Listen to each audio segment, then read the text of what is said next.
Okay, so yeah, I guess that's it. I guess, yep, all right. Well, thank you all for coming. You've been a great audience. Really?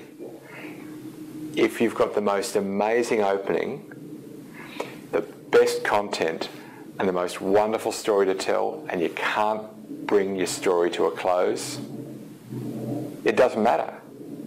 It's all about the close. And in this blog, I'm going to show you how to bring your content to a compelling conclusion.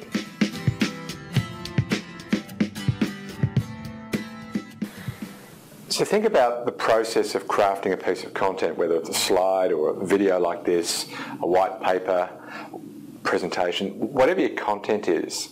You think about the normal creative process of building that thing. You've got some idea in your head that you want to tell. Good, that's going to be your main theme. And obviously we don't want to lose that. So we're off to a great start. So we start writing, and on slide 1 or on page 1, we write what we think is an okay opening, and then we put down some of our content. We go back and we rewrite the opening to maybe be a little bit more compelling perhaps, or a little bit more relevant given the content as it played out. And then we reach mostly we reach a fizzle. We might summarise the content again, and again, I don't care what the format is. This is largely how the process works for most of us.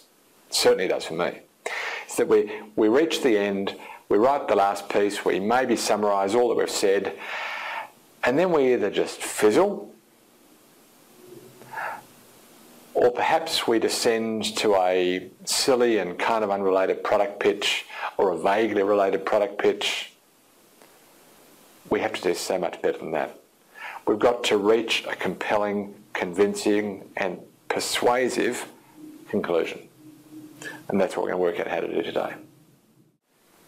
Think about a white paper that you read, or even worse, a presentation that you attended. And think about how you feel as a consumer of that piece of content by the time you get to the end. And I'll pick on presentations because the point is going to be a bit more stark. You get to the end and you think, well, gee, that presenter really knew some stuff. They were quite clever and they were even entertaining. Good. So what am I going to do differently tomorrow as a result? And if you can't nail your answer to that question, what was the purpose of the communication at all? Again, it's all about the close. So we actually need to write the conclusion first. It's easy to say and hard to do. Certainly I find it hard to do, but I force myself. What's the conclusion I want to reach? And then for that conclusion to be relevant, to even make sense, what are the arguments I need to have laid out, again, hopefully persuasively, along the way, for that conclusion to be valid? Write the conclusion first. Lay out the arguments necessary to reach that conclusion without looking kind of silly. And only then work out what introduction is going to earn the right to enough audience or enough attention from the audience to be able to lay out your arguments to reach a conclusion. In other words, we have to write it backwards. Well, does it matter where we conclude? Isn't it all about just bringing it home to anywhere? Well, of course it's not. That's a silly question. That wouldn't be true in sales. You're trying to close a sale. Likewise in marketing. There's actually a specific conclusion we want to reach, not just any conclusion. But how do you work out what the specific conclusion should be? Is it all about, well, given the idea that I want to tell, where's the best place I can get them? Not on a good day. That's so indulgent about the story that you want to tell. It should be the other way around. Where do I need you as an audience to reach today with this piece of content? And only then, what story do I need to tell to reach that conclusion? So we actually need some kind of framework for working out what the conclusion should be first. Then the specifics of the conclusion, the story that's going to get to that conclusion, and then the opening. So before any of what I just said, we actually need to work out what the overall process is. And to those that know the content and know this blog well, you know I'm about to mount an argument for the buyer's journey, so let me just go right to it.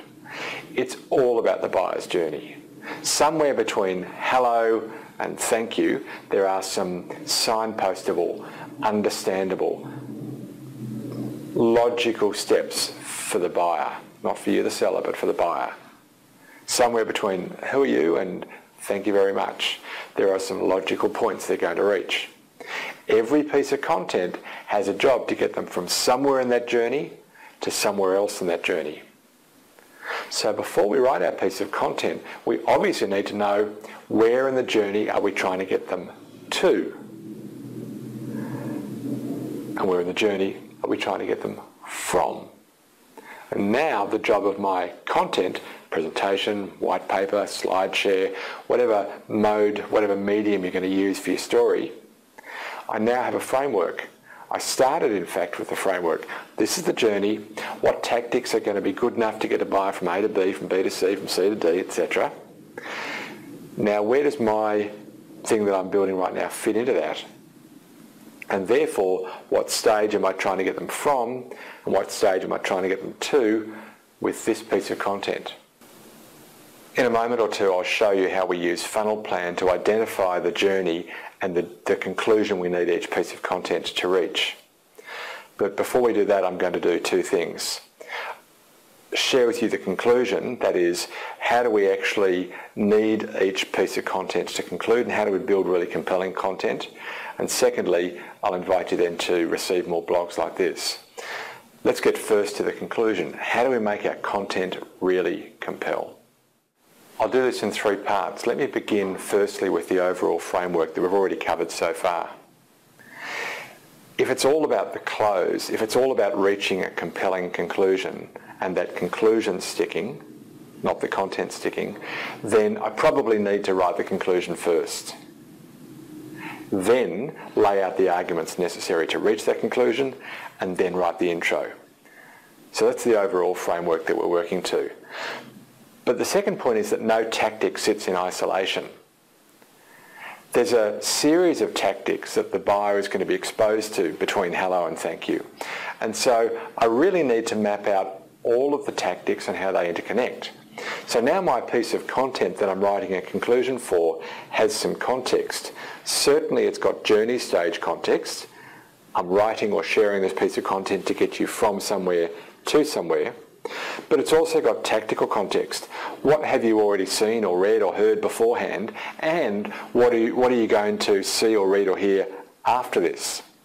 So now my conclusion can very specifically move the buyer from a tactical and a stage perspective to a new tactic and a new stage in the journey. I'm really clear about where I'm trying to get you to at the end of this. That's the overall context. So I need the whole buyer's journey mapped out. But I also do need the interconnection. I need to know tactically what's gone on before and what's going on afterwards. So in the piece of content, I'm not just concluding a stage, but I'm actually making a call to action to a specific tactic. Again, 3 points that we just made there. Firstly, because it's all about the close, write the conclusion first. Then your arguments, then your intro. That was the first point. The second point was that the tactics play an interconnected part, is that no piece of content sits in isolation. So we need to work out what the whole journey looks like and all the tactics. So this one content, this piece of content, this one tactic has context. And then thirdly, what tactics have preceded it, what tactics are going to follow it, so I can really lead quite deftly from somewhere to somewhere when I write the content. Before I make a pitch for subscribing to the blog, you know I'm going to do that. Before I do that though, let me just say, more than any other blog that you've listened to previously, this is the one that you want to stick around to the end for. Because when we show you how we do this in Funnel Plan, it's not because we're trying to promote Funnel Plan, but because you really need to see the context of tactics and the interconnection between them. So more than ever, I'm going to really encourage you to stick around to the end of this blog. Let me though now make my now characteristic plea. If any of this content made sense, then obviously you're going to want to see more content like this. You can subscribe personally when you go to mathmarketing.com/blog, and you can choose either the twice a week or the once a month version of the blog. Links are here. You can also subscribe on YouTube. If you already are, but you've got a colleague who hasn't, please forward this on to your colleague and invite them to join in whatever it is that you're enjoying from this blog. So I kind of rushed that last little piece because I was in a hurry emotionally to get to this point, because more than any other blog I feel like we're creating a case for why you really need to have a funnel plan. So let me get to it. If you've already seen the funnel plan, you know this. If you haven't seen the funnel plan, then let me quickly explain why I'm about to make a passionate plea. Basically, we need to have a one-page plan that describes really clearly our objectives, our strategy, our tactics, the velocity that we're going to achieve. That's the overall reason for a funnel plan, and we need it to be on one page so we can understand it. But the point I want to make today is around the tactics and their connection. At the top of this blog, I argued that we need to reach a close. In the middle of the blog, I argued that the close has some context in that we're trying to get buyers from a particular stage to another stage in their journey.